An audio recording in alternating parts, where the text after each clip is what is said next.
23페이지 이것도 시험에 좀 잘 나오는 주제인데 외화입니다.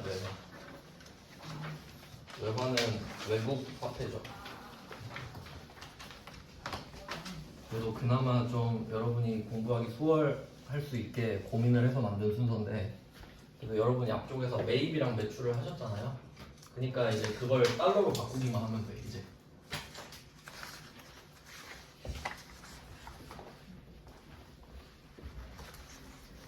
그래서 이름이 외화 채권 채무죠. 채권은 받을 권리, 채무는 줄 의무. 왜냐면 이게 섞여서 나오니까. 이쪽에서 범위를 좀 알려드리면, 일단 뭐가 나오는지 생각을 해볼게요. 그러니까 외화면 일단 외국이 나올 확률이 높겠죠. 물론 우리나라에서 달러로 거래할 수도 있지만 흔하진 않고. 그러면 채권 쪽이랑 채무 쪽을 먼저 정리하고 시작해 볼게요. 이 시험에서 나오는 거는 외상 매출. 뭐 훑어보시면 답에 나와 있어요. 이거는 뭐 배웠던 거죠. 이 외상 매출금인데 달러로 돼 있는 거고요. 그 다음에 뭐 대여금도 시험 범위에 포함되어 있는 것 같아요. 그리고 이제 나머지 반대 변도 봐주시면 되는데, 자, 외상 매출금의 반대는 외상 매입금, 대여금의 반대는 차입금. 이 정도가 범위라고 보시면 돼요. 이건 뭐 앞에서 다 나왔던 것들이니까 그냥 범위만 산정한 거예요. 그냥 얘네들이 나온다 알고 계시면 되고요.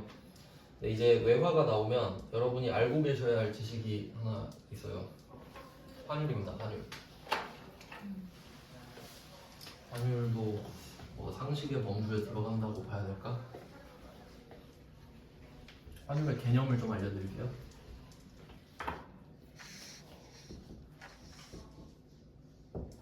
환율은 일단 뜻은 교환 비율이에요. 교환 비율. 몇 대 몇으로 교환할 거냐고. 그러니까 왜냐면 그 나라마다 화폐가 다르잖아요. 근데 이걸 교환하고 싶을 때 비율이 있을 거 아니에요. 무조건 1대1은 안 될 거 아닙니까? 그러니까 그 가치를 산정해서 몇 대 몇으로 할지. 그럼 이게 그 일반적으로 달러 많이 알고 계시죠? 그러니까 경제 뉴스 보면 맨날 알려주는 게 원달러 환율, 뭐 코스피 지수 이런 거 알려주거든요. 그럼 이제 환율의 개념은, 그럼 달러로 한번 기준을 삼아 볼게요. 그럼 달러랑 원화가 있잖아요. 그럼 무조건 기준은 외국 화폐예요. 우리나라 돈이 아니라 외국 화폐예요. 그러니까 1달러당 얼마 이렇게 들어가요. 그러니까 1,000원에 몇 달러 이게 아니라 무조건 외국 화폐가 기준입니다.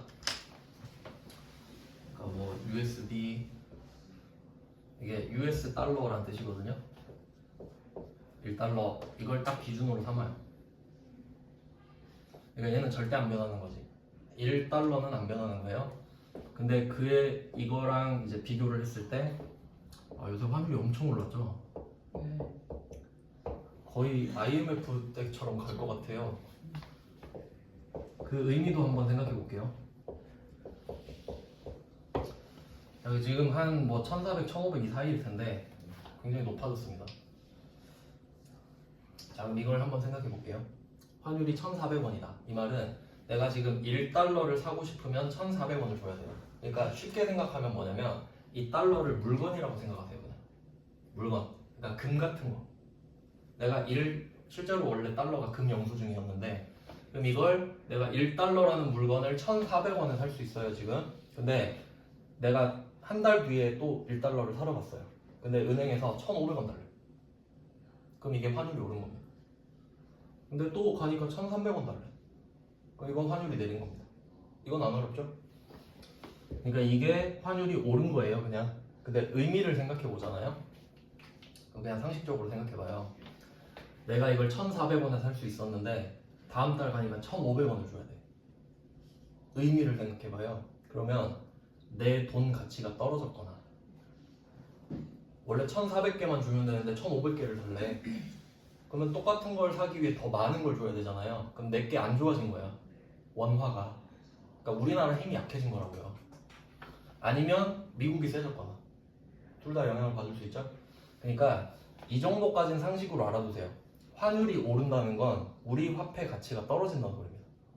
안 좋아지는 거예요, 사실상. 그러니까 두 개의 방향이 다릅니다. 네, 여러분 이것만 알고 계시네요. 환율이 올랐다, 환율이 내렸다. 근데 이게 이것까지만 하면 쉬운데 문제가 뭐냐면 우리는 자산이랑 부채를 다 해야 된다는 소리예요. 그럼 우리는 그 숨어있는 의미, 그 화폐 가치를 보는 게 아니라 환율이 올랐냐 내렸냐만 보거든요. 그러면 이제 자산 쪽을 생각해 보면 수출 기업 있죠. 그 삼성전자, 하이닉스 이런데 만들어서 수출 많이 하는 회사 있잖아요. 그럼 그 수출하는 회사들은 환율이 오르는 걸 선호해요. 왜냐면 내가 1,400원에 팔았는데 나중에 1,500원 받잖아. 그러니까 화폐 가치는 떨어지지만 일단 많이 받잖아. 그럼 수출 기업은 환율이 오르는 걸 선호하겠죠.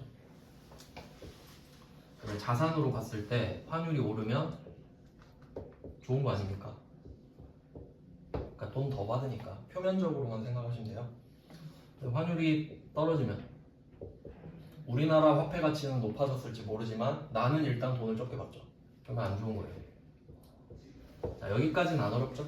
여기는 방향이 같게 가잖아요. 근데 이제 부채로 가볼게요. 그 외화 부채가 있는 업종 중에 대표적인 업종은 항공 쪽이에요. 그 비행기 한 대 막 몇백억 하잖아요. 그러니까 그거를 일시불로 못 사요. 그러니까 외상으로 사서 갚으면서 장사한단 말이에요. 그러면 이 회사는 달러를 갚아야 돼 맨날. 근데 환율이 올랐다고 생각해 보세요. 나는 1,400원을 갚기로 했어. 근데 1,500원 갚아야 돼. 안 좋은 거죠? 그러니까 이 부분 때문에 조금 난도가 높아져요. 부채는 방향이 반대거든요. 그럼 이제 환율이 내렸다.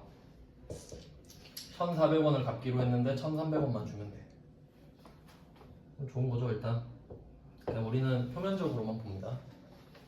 이걸 알고 봐야 돼. 그래서 첫 번째 할 거는 범위, 외상 매출금, 대여금, 자산 쪽. 부채는 외상 매입금, 차입금. 그렇게 두 개씩 나오는데 이제 효과, 환율의 효과 이렇게 봅니다. 그리고 이제 한번 풀어보죠. 일단 한 문제 정도 풀고 좀 쉴게요. 이게 좀 많이 어려워하는 주제고 그래서 시험을 잘 내요. 자, 그럼 일단 1번 문제를 풀면서 감을 잡아 봅시다. 그럼 일단 문제를 읽었을 때 달러 표시 나오면 긴장해야 되는 거죠. 아, 이거 외화구나. 그럼 여러분이 판단하실 거. 첫 번째, 자산이냐 부채냐. 이거부터 생각할게요. 자산이냐 부채냐. 뭐 그냥 나름대로 순서를 한번 정해볼까요? 환율 문제를 풀 때 1번 자산이냐 부채냐 확인하기. 자, 자산인지 부채인지 보겠습니다. 장기 대여금이라고 써있네요. 대여금 확인하시고 이건 자산이죠. 내가 돈을 빌려준 거니까. 그리고 여기서는 장기 단기 가지고 장난은 안 칩니다. 그냥 이름을 알려주잖아요. 그럼 그냥 자산이구나 확인했습니다. 자산 체크. 자, 그다음 두 번째, 환율이 올랐는지 내렸는지 확인하면 되겠죠. 근데 그걸 아는 방법이 문제인 거예요. 표면적으로 잘 안 보이죠. 그래서 제가 도구를 하나 소개해 드릴 거예요. 흔히들 왁구라고 하죠. 이 문제에서는 이 왁구를 쓰면 편하다 뭐 이런 느낌인데, 환율은 저는 이렇게 정리를 했습니다. 박스를 3개를 그려서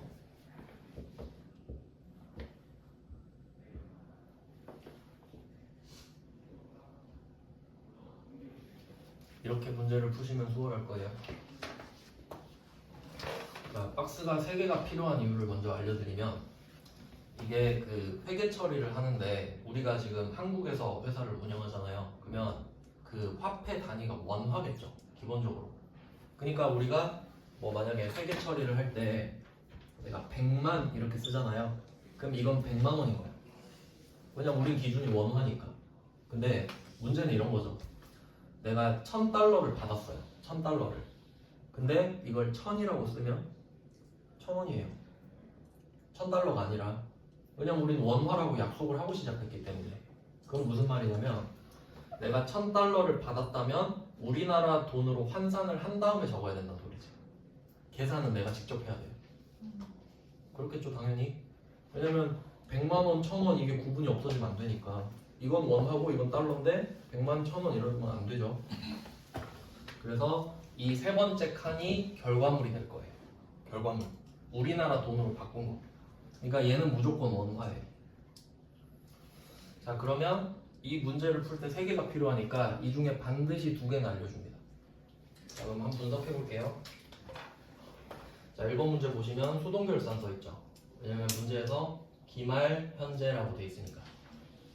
그리고 이제 좀 까먹으셨을 것 같은데 기말은 최신화를 해야 됩니다. 그 단기매매증권 평가도 했었고 12월 31일로 무조건 새로 바꿔서 보고를 해줘야 되거든요. 그러니까 얘도 최신화 시켜야겠죠. 자 근데 분석을 해보면 장부 금액이 210만 원이며 라고 돼 있죠.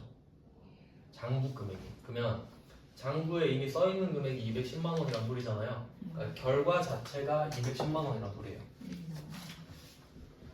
여기까지는 이해되시나요? 그러니까 내가 그 전에 계산을 해서 210이라고 적어놓은 거야. 원화로 바꿔가지고. 그러면 우리한테 요구하는 건 그 전에 얼마였게 이거예요. 자 그럼 힌트가 하나 나왔고요. 210만 원. 그리고 또 힌트가 또 있어요. 이 210만 원이 어떻게 만들어졌냐면 2,000달러. 2,000달러. 그리고 한번 생각을 해보세요. 내가 2,000달러를 빌려줬던 거예요. 2,000달러를 빌려줬어. 그러면 이 2,000달러가 바뀔지 한번 생각해보세요. 혹시 막 상황이 안 좋아지면 2,000달러가 1,900달러로 변할까요? 그러진 않겠지. 2,000달러면 2,000달러겠죠? 그래서 2,000달러라는 것 자체는 안 변할 거예요. 그래서 제가 첫 번째 칸에는 안 변하는 걸 적어볼게요. 변하지 않는 거.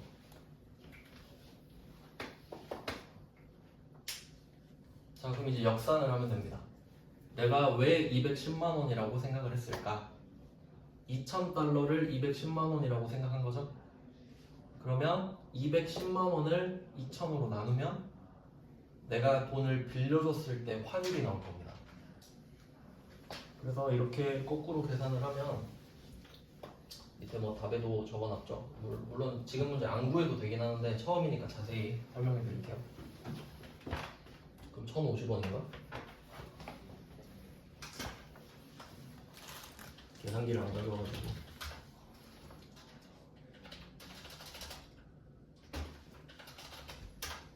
1,050원. 답이 잘못됐나? 아 맞네요. 자 그럼 이 1,050원은 환율인데 환율은 몇 초마다 바뀌죠?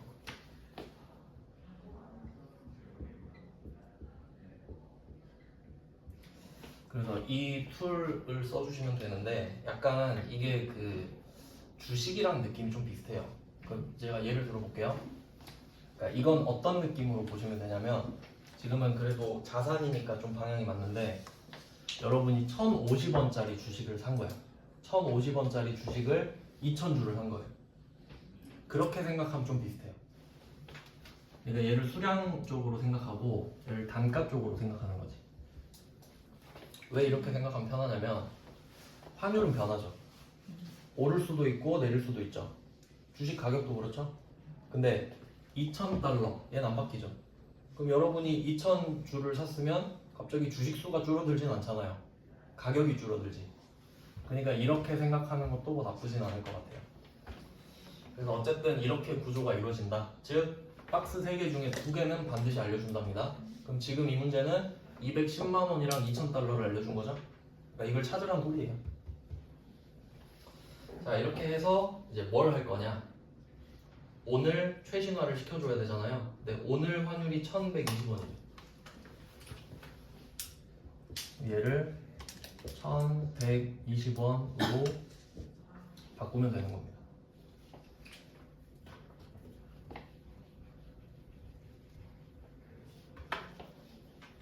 그래서 뭐 두 번째로 확인해야 될 거는 환율이 올랐냐 내렸냐네요.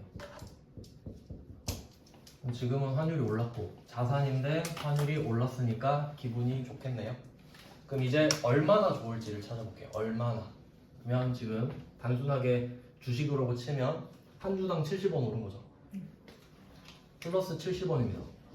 몇 주예요? 2000주 곱하기 2000.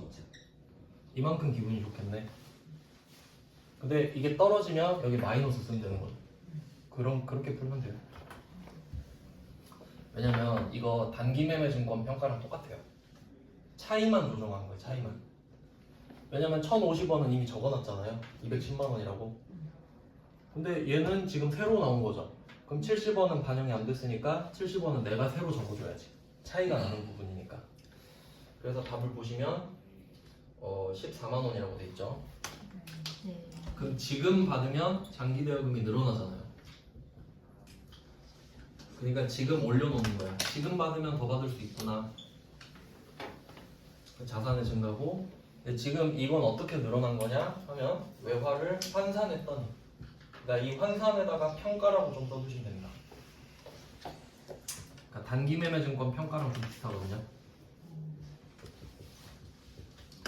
비교해서 뭐 이렇게 써주셔도 좋고, 단기 매매 증권 평가 완전 똑같아요 진짜. 단기 매매 증권 평가랑 같이 복습하시면 효율이 2배예요. 이름만 다르고 똑같다 이걸 느낄 수 있거든요.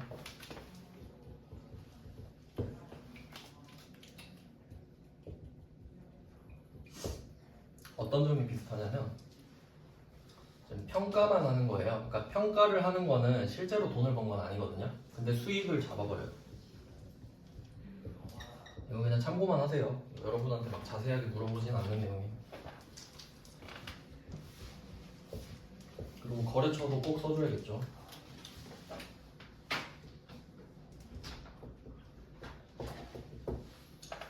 이런 느낌이에요.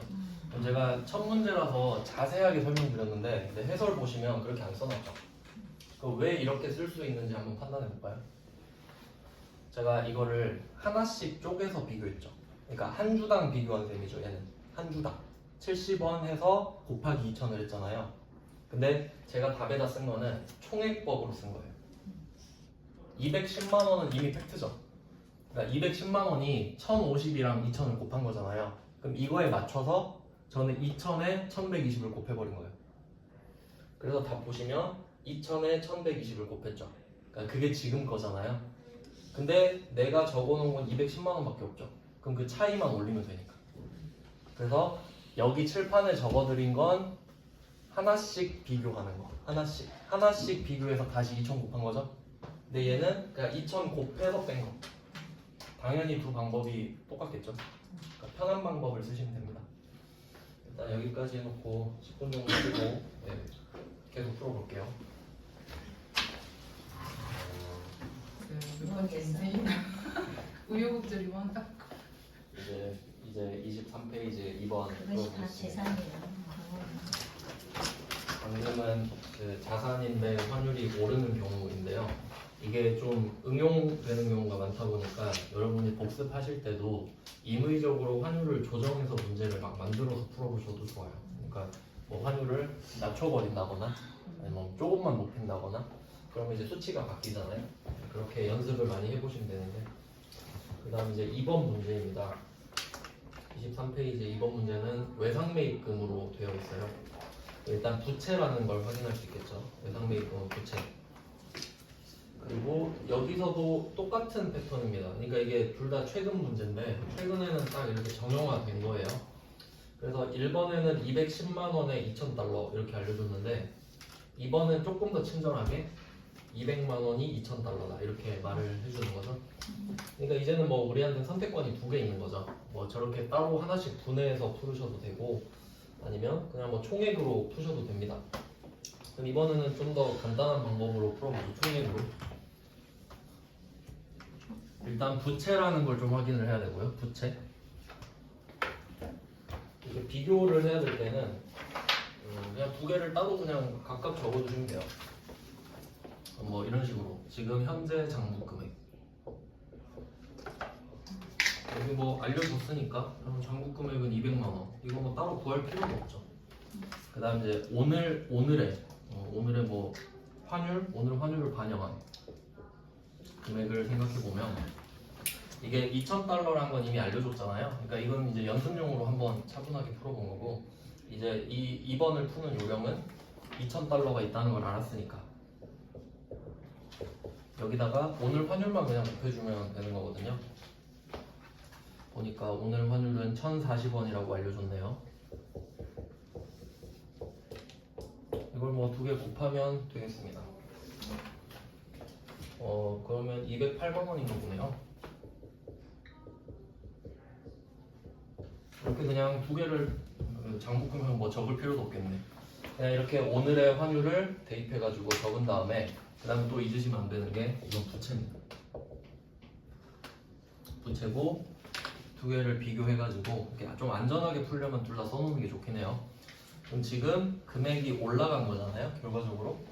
그럼 금액이 올라갔다는 거는 환율이 올랐다는 소리니까 부채인데 환율이 오르면 안 좋은 거죠. 우린 8만 원 더 갚아야 되니까. 그래서 그냥 뭐 부채가 8만 원 늘었다. 이게 결론입니다. 그래서 외환은 이렇게 좀 손이 많이 가기 때문에 문제를 많이 내는 걸 선호하겠죠. 네. 그리고 옛날에는 문제 진짜 어렵게 냈거든요. 요새는 이 정도면 진짜 괜찮게 내는 편이에요. 왜냐면 장부 금액 자체는 아예 줘버리잖아요. 옛날에는 따로따로 다 구해야 됐거든요. 이렇게만 풀었어야 되는데 지금은 많이 좋아졌어요. 근데 문제는 뭐냐면 요새 이렇게 쉽게 내다 보니까 옛날 스타일로 한번 내버리면 다 당해요. 그래서 일단 이렇게 푸는 법 한 번 알려드린 겁니다. 이게 이제 정석이에요. 요새는 이렇게 풀어도 된다는 소리예요. 그 다음은 이제 3번으로 가볼게요. 3번 그럼 이렇게 좀 정리를 해두시면 뭐 1번 같은 경우는 자산인데 환율이 올랐다 뭐 이렇게 써두셔도 되겠고 2번은 뭐 부채인데 환율이 올랐다 이런 느낌으로. 그리고 뭐 좋은 건 수익이고 안 좋은 거는 비용이고 이렇게 되잖아요. 그래서 그 이번 문제 경우는 외상 매입금이 늘어난 거죠. 이것도 좀 적어 놓으면 좋겠네요. 이번에 외상 매입금이 대변에 있는 거는 늘어난 거죠. 그래서 부채 플러스라고 적어 주시고요. 외상 매입금이 늘어났다. 그럼 우리 입장에서는 갚아야 될 돈이 많아진 거니까 부채가 늘어난 거니까 차변에 손실이 되겠죠. 그러니까 비용 플러스가 돼요.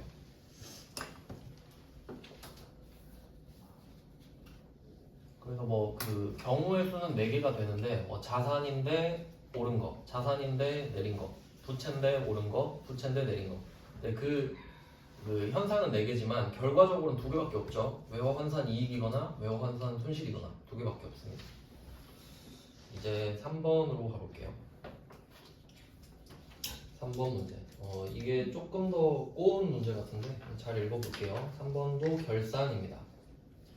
외상매입금 잔액은 24년 1월 1일 미국에 소재한 원재료 공급거래처 노보노로부터 원재료 5,500달러를 외상으로 매입하고 이게 함정이에요.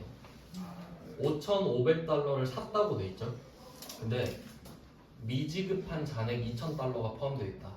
이 부분이 포인트입니다. 이걸 분석하면 1월 2일에 5,500달러를 산 건 맞거든요. 근데 2,000달러가 포함되어 있다. 그러니까 미지급한 2,000달러가 포함되어 있다. 이 말은 3,500달러는 갚았다는 소리겠죠. 그러니까 이 부분이 좀 중요해요. 그러니까 요새는 이렇게 독해를 좀 많이 낸다고 말씀드렸죠. 그래서 지금 해야 될 건 2,000달러입니다. 5,500달러에 속으면 안 돼요. 이런 거 읽는 거 연습을 하셔야 된다는 거죠. 그래서 결론은 2,000달러다. 그러니까 5,500달러에다 X를 쳐놓으시고 뭐 2,000달러에다 동그라미를 치든지 하시면 되겠죠. 자, 이 문제는 또 푸는 방식이 달라지는데 일단 2,000달러를 확인했고요. 자, 그리고 부채인 것도 확인하셨죠. 부채. 그리고 환율을 한번 비교해 보시면 얘는 환율을 2개를 줬거든요. 이제 화살표를 이렇게 하시면 되겠네. 매입 시 환율이 1,100원. 이게 시작할 때였고요. 지금 환율이 결산 시가 1,200원이니까 화살표를 이렇게 해주시면 되겠죠. 이렇게 바뀐 거니까 1,100에서 1,200으로 화살표를 해주세요. 그러니까 금액이 커졌다는 걸 확인할 수 있죠. 금액이 커졌다. 부채인데 커졌다. 일단 안 좋다라는 걸 알면 되겠죠. 손실이 날 겁니다. 손실이 나는 걸 먼저 확인하실 수 있어요. 그리고 저는 이렇게 풀 것 같습니다. 밑에 답이 다 있긴 한데 이 문제 같은 경우는 이렇게 풀면 좋을 것 같아요. 일단 2,000달러. 그러니까 주식으로 치면 주식 수라 그랬죠. 근데 이때 100원이 올랐잖아요. 이제 뭐 공식을 다 써보면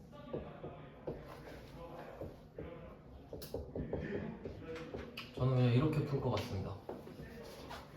차이가 100원. 그러니까 100원이 올랐잖아요. 100원이 올랐다. 그리고 그게 2,000달러다. 왜냐면 남아있는 게 2,000달러밖에 없으니까. 그러면 그 답이 20만 원이 되는데 여기서 주의하실 게 있어요. 근데 이 문제 같은 경우는 다 풀어놓고 틀릴 가능성이 있는 게 지금 부채잖아요. 부채로 시작을 했고 이렇게 커진 거기 때문에 플러스가 나오는 거거든요. 근데 부채인데 오른 거죠. 그러니까 부채인데 환율이 오른 거잖아요. 그러면 안 좋은 거죠. 안 좋은 거. 그럼 이 20만 원을 쓰고 그 위에는 손실 이렇게 적어놔야 돼요. 손실. 그러니까 제 생각에는 이거를 그 순서를 바꾸기보다는 그냥 환율은 그대로 쓰고 손실을 미리 적어놓고, 그러니까 파악을 해놓고 금액만 찾는 게 낫습니다. 그리고 응용 버전을 또 알려드릴게요. 그럼 이걸 어떻게 응용하시면 되냐면, 만약에 이 자산이라고 알려볼게요. 만약에 자산입니다. 그러면 똑같죠? 1,100원이 1,200원 된 거 똑같죠? 그럼 안 바꿔도 되잖아요, 순서를. 그리고 자산인데 환율이 오른 거죠. 1,100이 1,200이 됐으니까. 그럼 좋은 거잖아요. 그럼 이때는 손실이 아니라 이익 이렇게 적어놓고 금액은 그대로. 이렇게 하는 게 훨씬 안전하다는 거예요. 그러니까 미리 파악을 해놔요. 손실인지 이익인지 미리 적어놓고 금액만 구한다는 거죠. 그래서 지금 푸는 방법이 3개 나왔습니다. 첫 번째 이제 오리지널로 푸는 게 이 박스를 이용하는 방법. 이제 이걸로는 무조건 다 풀 수 있어요. 근데 손이 많이 가죠. 그러니까 이왕이면 아래 것들로 풀 수 있어야 좋아요. 그래서 그 두 번째 풀었던 방법이 그 1번 해설에 나와 있는 것처럼 장부 금액을 그대로 이용하는 방법. 그래서 1번이랑 2번은 그 방법이 통했죠. 왜냐면 장부 금액을 줬기 때문에. 근데 3번은 어때요? 3번은 장부 금액을 알려주지 않았죠. 그렇기 때문에 차이를 구해서 그 달러를 곱하는 게 가장 쉬운 방법이 돼요. 3번 같은 경우는. 그러니까 이 구조 자체를 정확하게 이해해야 이 문제는 이렇게 푸는 게 좋고 저 문제는 저렇게 풀어야 좋다. 이렇게 알 수 있는 거죠. 그러니까 문제마다 똑같은 공식을 대입할 수 있는 게 아니라는 거죠. 물론 첫 번째 방법을 쓰면 무조건 맞아떨어지긴 합니다. 그러니까 환율은 조금 익숙해지는데 시간이 좀 걸려요. 근데 대신에 잘 냅니다. 왜냐면 이게 그 어느 정도로 중요하냐면 만약에 어떤 출제자가 환율을 되게 좋아하는 출제자가 문제 낼 수도 있잖아요. 그러면 일반전표 6문제 중에 한 문제를 지금 이거 12월 31일이죠. 이거를 돈을 갚아버리는 문제를 낼 수 있어요. 그럼 12월 31일에 돈을 갚는 게 아니잖아요. 그럼 일반전표에 하나 내. 그리고 결산 문제에서 또 이걸 내요. 그러니까 외화를 2문제까지 낼 수 있기 때문에 이거 버려야겠다 그러면 6점 날라갈 수도 있거든요. 그러니까 좀 위험 가능성도 있습니다. 그만큼 중요하기 때문에. 그래서 또 있네? 이게 문제 스타일이 많기 때문에 많이 넣는 것 같아요. 2페이지까지 그런 거 보네요. 자, 그럼 이제 4번 문제로 가볼게요. 4번 문제가 옛날 문제예요. 그러니까 이게 이런 거 나오면 진짜 오답률 급증이거든요. 그래서 혹시 몰라서 대비해 보시라고 넣어놨습니다.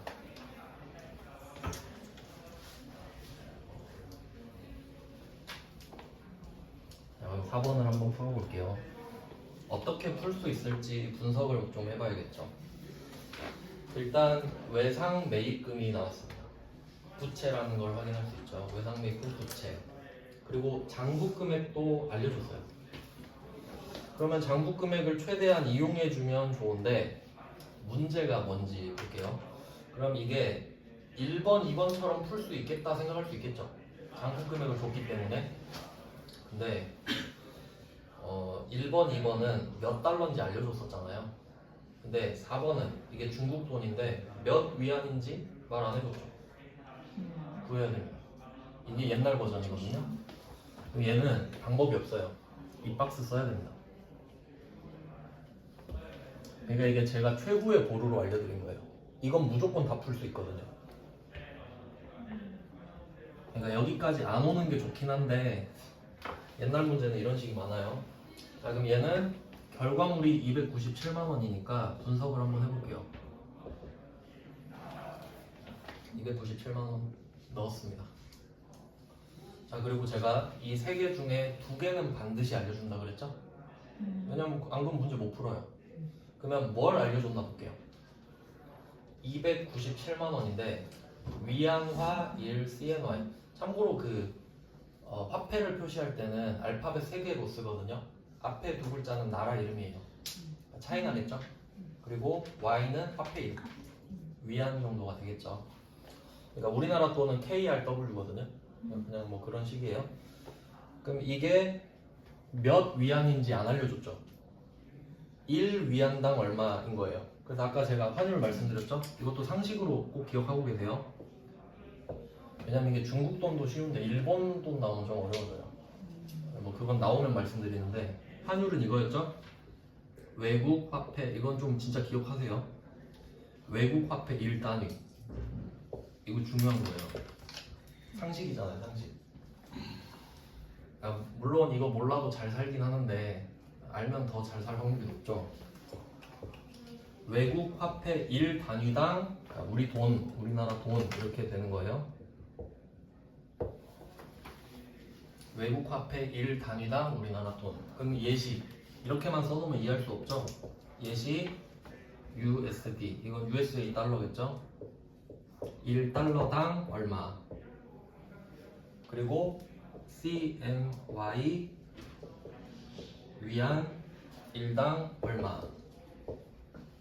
이런 느낌으로 가는 거지. 무조건 외국 화폐 1이 기준이에요. 그러니까 1,000원당 얼마 이거 아니라 그랬죠?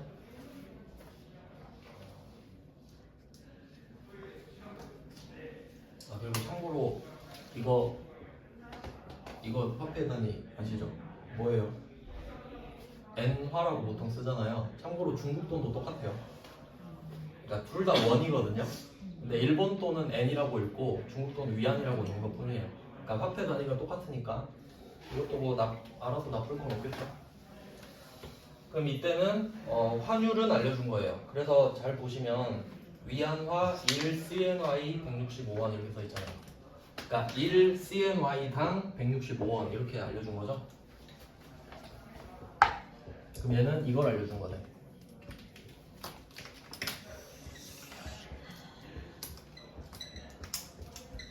이렇게 알려준 겁니다. 이렇게 알려주면 굉장히 생소하거든요. 그러니까 당황해서 틀릴 확률이 좀 높아요. 그럼 구하는 방법은 나누면 되겠죠. 그럼 18,000 위안이 나오는 거예요. 그럼 이 18,000 위안은 절대 안 바뀌겠죠. 그래서 얘를 구하는 게 이 문제의 핵심입니다. 몇 위안인지 모르면 문제를 못 푸니까.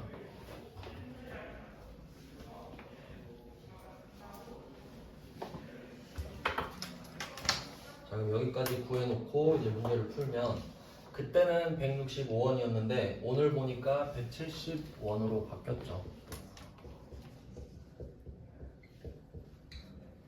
이렇게 됐습니다. 그럼 지금 얘가 부채인데 외상 매입금 부채인데 환율이 올랐어요.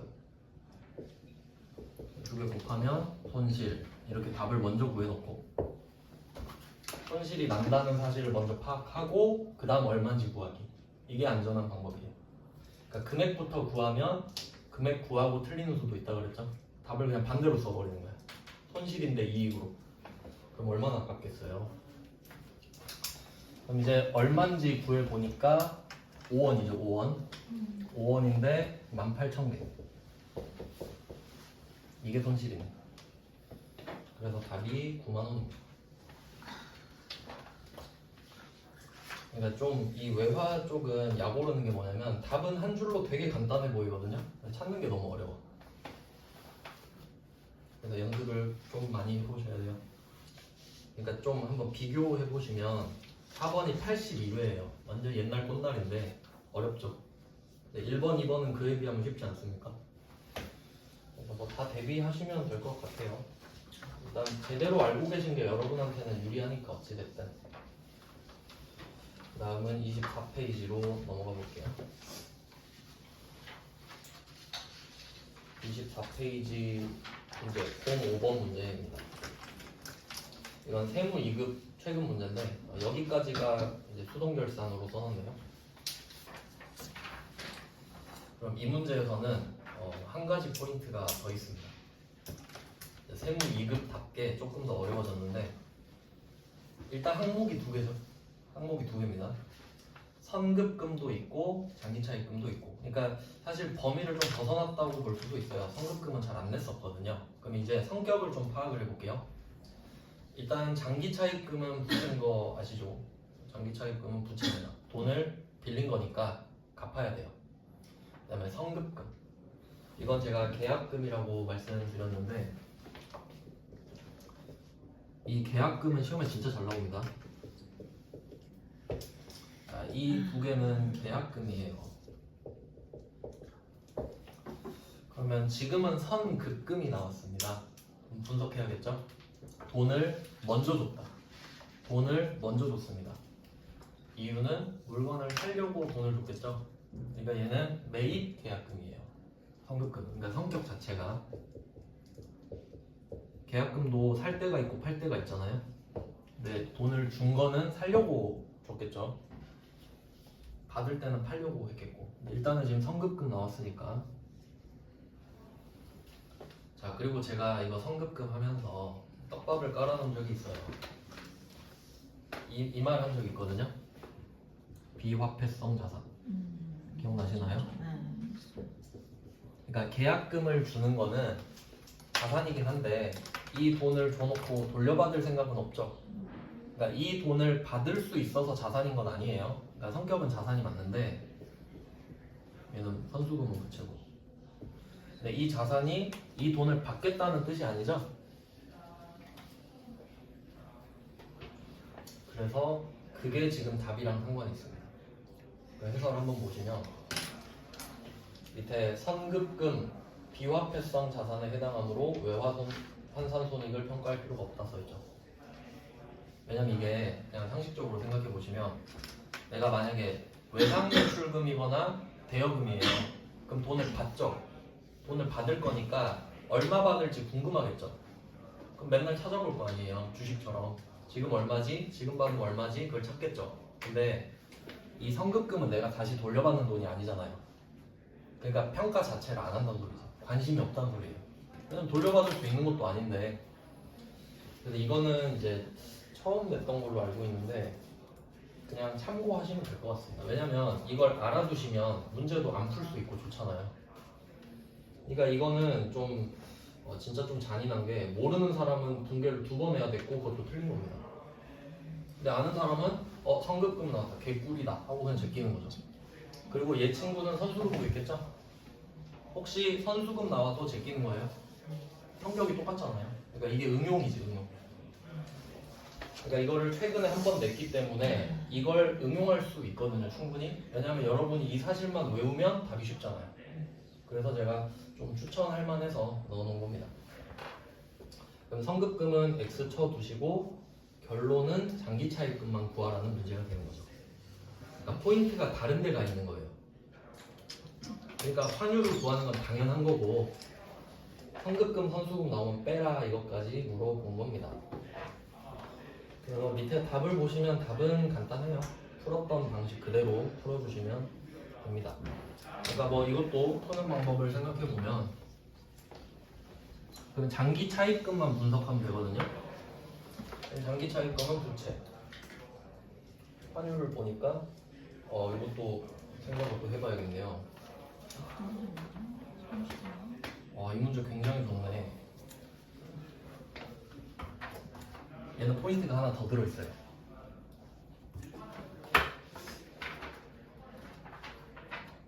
이 정도까지 해놓으시면 완벽할 것 같습니다. 자, 장기 차입금의 날짜를 제가 한번 써볼게요. 2023년 10월 3일에 시작을 해요. 그리고 2023년 12월 31일이 지나가고 오늘이 2024년 12월 31일입니다. 이렇게 날짜가 3개가 나오네요. 그럼 일단 그 2만 달러인 거는 변하지 않고요. 장기 차입금 2만 달러. 얘는 고정이 되어 있는 상태입니다. 자, 그리고 환율을 제가 써볼게요. 환율은 발생일에 1,340원. 그리고 2023년 12월 31일에 1,200원. 그리고 오늘 2024년 말 1,300원입니다. 자, 그럼 이걸 가지고 어떻게 판단을 해야 하냐면 이게 단기 매매증권 평가랑 똑같다고 말씀드렸는데 수익 비용으로 잡는다고 제가 말씀드렸죠. 이제 거기서 나오는 가장 중요한 핵심이 뭐냐면 그럼 처음에 10월 3일에 1340원으로 적어놨을 거 아닙니까? 그리고 2023년 12월 31일이 되면 얘로 바꿔놨겠죠. 이걸 얘로 바꿔놨을 거 아닙니까? 그럼 이제 얘는 필요 없어요. 끝났어요. 얘는 임기가 끝났어요. 얘한테 물려준 거야 이제. 그럼 이제 얘가 장부 금액이죠? 그러니까 여기다 이렇게 써주세요. 현재 장부 금액입니다. 얘가. 그러니까 붕괴하기 전에 현재 장부 금액이에요. 왜냐면 이제 붕괴를 할 거니까. 그럼 우리는 1,200원이 돼 있다고 알고 있는 상태에서 1,300원으로 바꿔주면 돼요. 그러니까 답은 이렇게 구하는 거죠. 얘는 필요 없습니다. 폐기해 주시면 돼요. 그래서 이 성격이 단기 매매 증권이랑 똑같은 거예요. 단기 매매 증권 평가랑.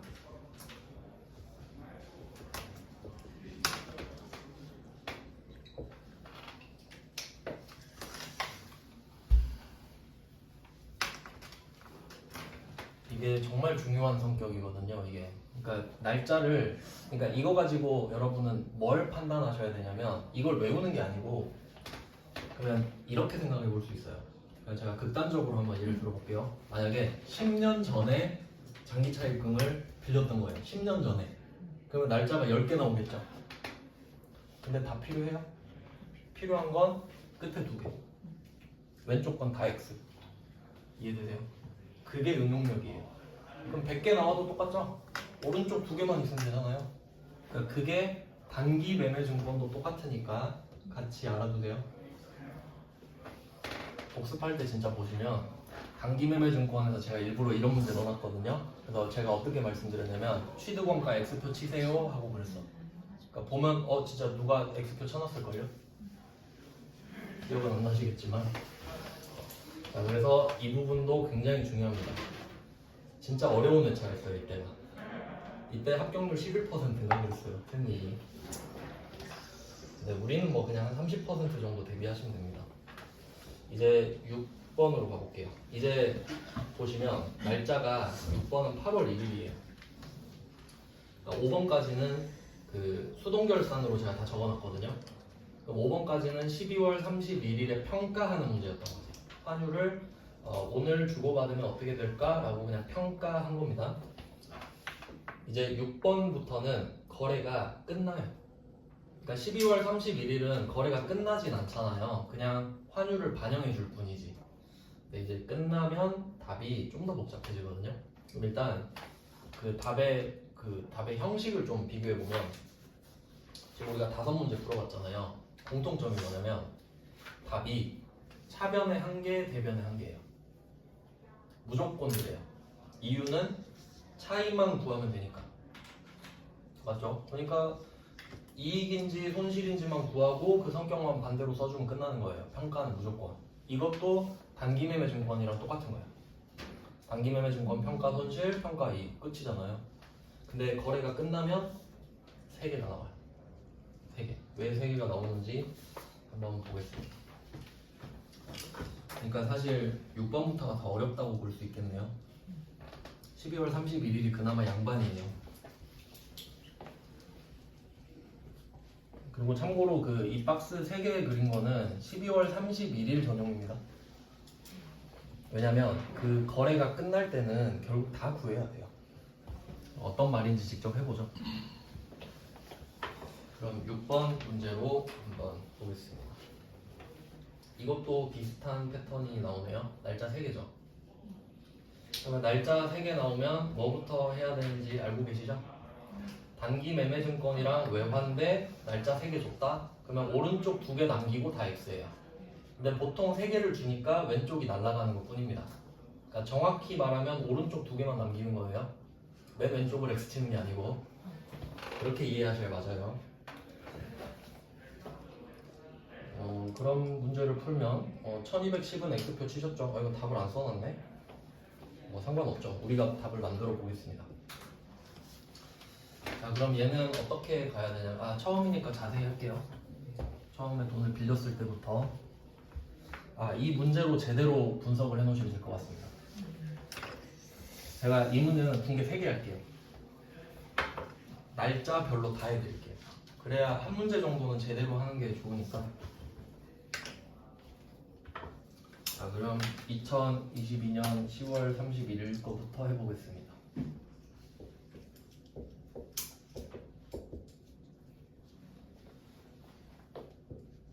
이름은 그냥 이름이 기니까 장기 차입금이라고만 적을게요.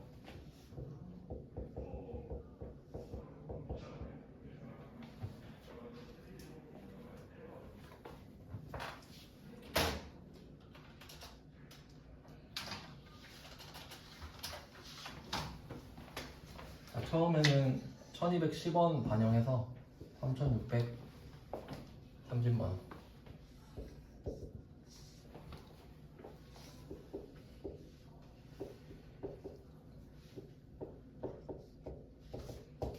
일단 처음에 돈을 빌렸을 때인데 이때는 좀 간단합니다. 돈이 들어오고 끝나요. 그냥 거래처는 은행이라고 쓸게요.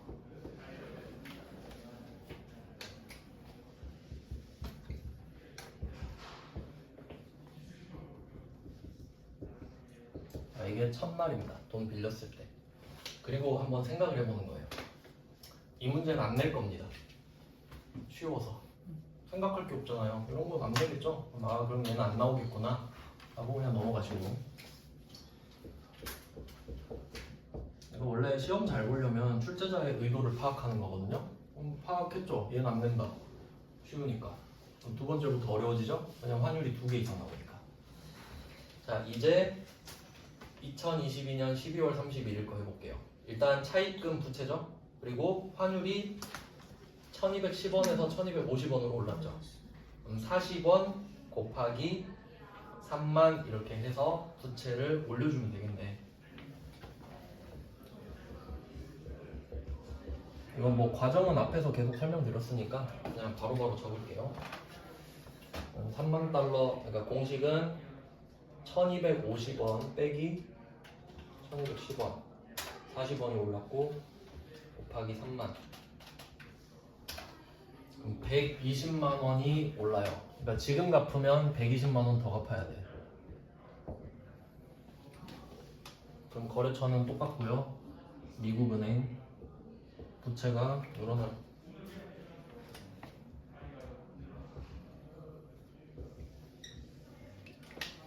우리는 돈을 더 갚아야 된다고 생각하니까 손실이 되겠죠.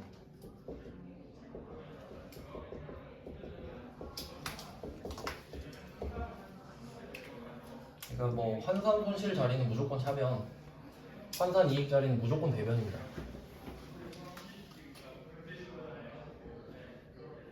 자, 여기까지 돼 있는 상태예요. 지금 여기까지는 돼 있다고 전제가 깔린 겁니다. 그리고 2023년 거 하세요 이거거든요. 그리고 바로 적을 수도 있는데 일부러 보여드린 이유가, 그럼 지금 여러분이 장기 차입금을 갚아버리는 거거든요. 갚아버리는 거예요. 그러면 답에 한번 보시면 차변에 장기 차입금이 사라지니까 차변 맞죠? 근데 금액 보시면 3,750이잖아요. 왜 3,750이냐면 처음엔 3,630이었죠. 그리고 결산 때 120 늘렸죠. 합치면 3,750이잖아요. 그러니까 한 방에 뽑아내 버려야지. 한 방에. 그러니까 얘가 장부 금액이라고 제가 써드린 거죠. 그러니까 여기는 안 썼구나. 2022년 12월 31일 직전연도 종료일 이게 장부 금액이잖아요. 지금 이게 장부 금액.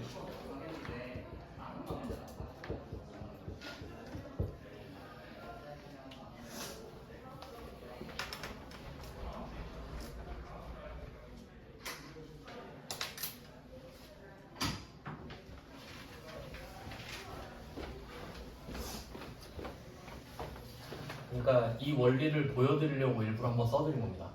그럼 이제 다음부터는 어떻게 생각하면 돼요? 장부 금액은 그냥 3만 곱하기 1250이요.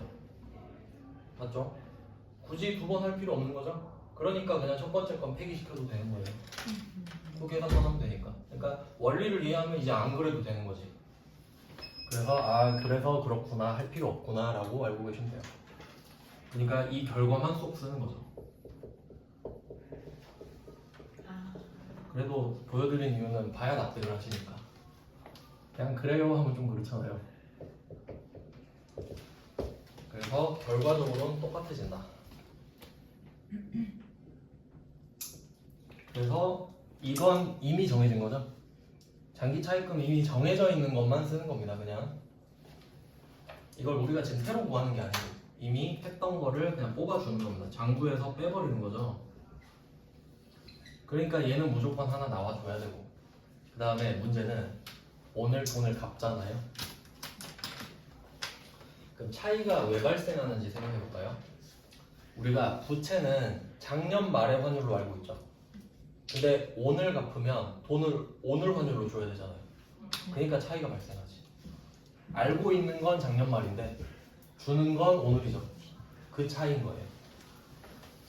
그래서 오늘은 그냥 3,900 알려줬네요. 착하네. 근데 너무 믿지 마시고 여기 3,900만 원에다가 하나씩 다 써놓을게요. 제가 다 써드릴게요. 이걸 꼭 써놓으셔야 돼요. 어떻게 만들어졌는지.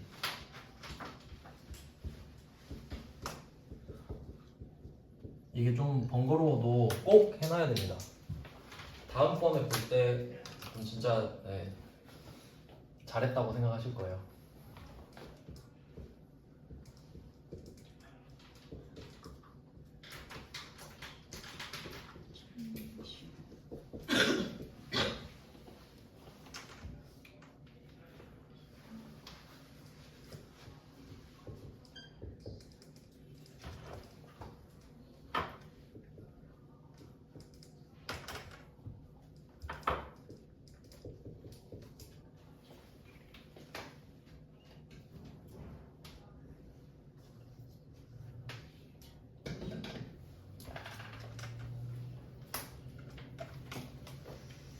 한 문제 정도는 이렇게 제대로 한번 세팅해 주시고,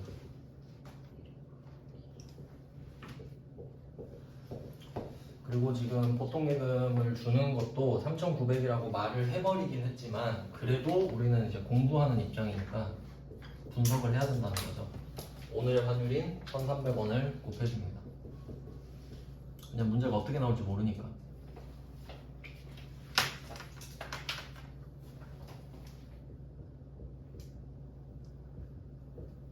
선생님 저거 8월 1일 아니에요? 네? 네? 저거 2023년 8월 1일로 아 맞아요. 감사합니다. 8월 1일 거래가 끝났어요. 자 그러면 이 두 개를 찾으면 사실 답은 끝난 건데, 왜냐면 자리가 지금 정해졌으니까 지금 금액이 이쪽이 더 크죠? 그럼 당연히 왼쪽이 뭐가 하나 들어와야 됩니다. 그럼 이제 얘는 그냥 결과만으로 판단하는 거예요. 그럼 이거 손실이 났구나, 생각보다 돈을 더 갚았구나, 이게 결과인 거예요. 왜냐면 왼쪽이 기니까. 근데 이제 이름이 좀 바뀌어요. 아까 12월 31일은 평가를 했던 거잖아요. 근데 지금 평가하는 게 아니죠. 진짜 거래가 끝났죠. 근데 그때는 외환 손실. 외환. 이거 은근 스트레스예요. 그래서 저는 이렇게 외웠던 것 같아요. 처음에. 이게 교환이라고 했을 때 교환이 끝났다. 교환이 완전 끝났다 해서 외환 막 이런 식으로. 어떻게든 외우셔야 돼요. 헷갈리니까. 원래 이 두 개를 구분할 이유가 없거든요. 근데 프로그램에 구분이 돼 있어요. 그러니까 제가 공부할 땐 구분 안 하거든요. 둘 다 그냥 외환 손실 이렇게 써버리는데 어쩔 수 없죠. 자, 그럼 나머지 금액은 실제로 여러분이 구하실 필요는 없어요. 구하실 필요는 없는데 굳이 어떻게 나온 건지 제가 써보면 이 3만은 절대 안 바뀌죠. 무조건 3만은 베이스예요. 3만은 바뀌지 않는 거니까. 그럼 얘는 어떻게 나온 거냐면 1,300원이랑 1,250원의 차이겠죠, 당연히. 50원 더 낸 거 아닙니까? 그러니까 나는 1,250원을 낼 줄 알았죠, 지금. 작년 말 기준으로. 근데 보니까 실제로는 1,300원 갚았잖아요. 그럼 50원을 더 갚은 거죠? 그러니까 50원이 차이가 되시니. 그러니까 얘는 1,250 빼기 1,300이 1,300이 와야죠.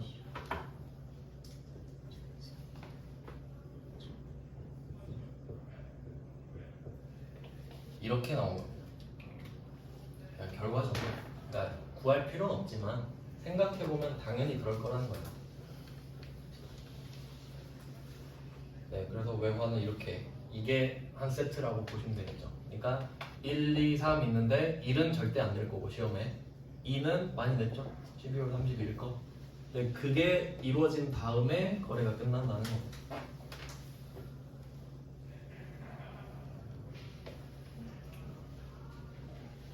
그럼 이제 전체적으로 보셨죠? 그리고 제가 그 문제를 또 살짝 한번 바꿔볼게요. 생각해 보시라고. 자, 지금 6번 문제는 날짜가 3개 있죠. 네, 혹시 이럴 수도 있잖아요. 그러니까 지금은 돈을 빌린 날이랑 그러니까 차입일이랑 상환일 사이에 12월 31일이 껴있죠. 근데 모든 거래가 이런 건 아닐 거 아니에요. 예를 들면 차입일이랑 상환일 사이에 12월 31일이 없을 수도 있잖아요. 그럴 수도 있죠. 그러니까 예를 들면 1월 1일에 빌려서 10월 31일을 갚을 수도 있잖아요. 그럼 그때는 중간에 환율이 없으니까 당연히 그 두 개만 비교하는 거죠. 근데 그거는 말 안 해도 당연한 거잖아요. 그러니까 일부러 환율을 껴놓는 거예요.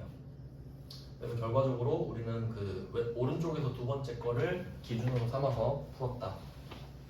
그래서 이 위에 거는 제가 설명용으로 쓴 거고 결과적으로 보면 이거 필요 없이 바로 풀 수 있다는 겁니다. 이렇게 그냥 1250 곱해가지고. 자, 이제 연습은 다 했으니까 바로 이제 7번에 적용해 볼까요? 바로 풀 수 있는가 이제. 자, 7번 문제는 오랜만에 자산이 나왔습니다. 외상매출. 그리고 선적일 기준환율 이렇게 나오는데 참고로 그 선적이라는 거는 배에다가 싣는 걸 말하거든요. 배에다 싣는 거. 그러니까 이거를 수출일로 보시면 돼요. 배에다 쌓는 거를 이제 수출일로 보거든요. 그럼 이때 외상매출금이 발생한 날로 보시면 되고 이때 얘를 회수를 해서 보통예금으로 입금을 하였다. 그리고 또 여기서 조심하셔야 될 건 뭐냐면 보통예금 계좌로 입금하였다 이렇게 돼 있잖아요. 내가 입금한 거 아니에요. 왜냐면 지금 외상매출금 이야기하고 있죠. 그러니까 문맥상 보셔야 되는 게 내가 지금 외상매출금이 있다는 소리는 받을 돈이 있다는 소리잖아요. 근데 내가 돈 주고 있으면 안 되죠. 항상 내 돈이라고 생각하시고 상황 판단을 잘 하셔야 됩니다. 그래서 얘는 이제 바로 답을 쓰면 외상매출금을 회수했기 때문에 원래 외상매출금은 왼쪽에 있잖아요. 그러니까 걔가 없어지니까 오른쪽으로 가야겠죠.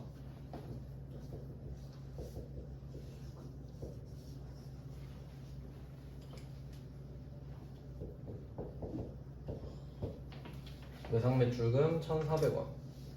이유는 선적일 환율이 1,400원이라고 했고 지금 $10,000라고 했잖아요. 그럼 또 여러분 이 생각할 수 있죠. 중간에 12월 31일이 있었을 수도 있는데 근데 없으니까 말 안 했을 거예요. 그래서 두 개를 적어주고요. 거래처도 적어주시고.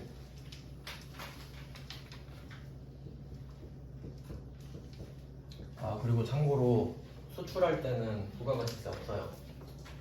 추출할 때는 영세율이라고 해서 부가가치세 0을 붙이거든요. 그러니까 뭐 그냥 참고로 알아두시면 됩니다. 없으니까 뭐 몰라도 상관없죠. 그러면 이 외상 매출금을 없앤다. 내가 처음에 외상을 준 날의 환율이 1,400원입니다. 오늘의 환율이 아니에요. 그러니까 아까 장기차익금도 기존에 있던 환율을 그대로 썼잖아요. 얘도 작년 말 거. 그러니까 얘도 내가 그 배에다 물건 실은 날에 그때 환율을 적어준 거예요. 그러니까 그걸 적었을 테니까 걔를 없애주는 거지. 그대로. 근데 이제 돈을 받을 때는 오늘 환율로 받겠죠. 그래서 이제 받은 환율은 오늘이니까 1380을 만에다 곱하면 이제 1380만 원이 되는 겁니다.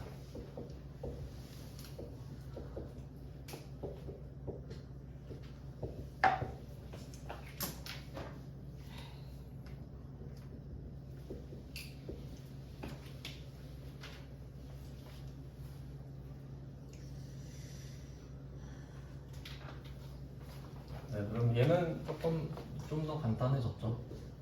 10,000달러 곱하기 1,400원.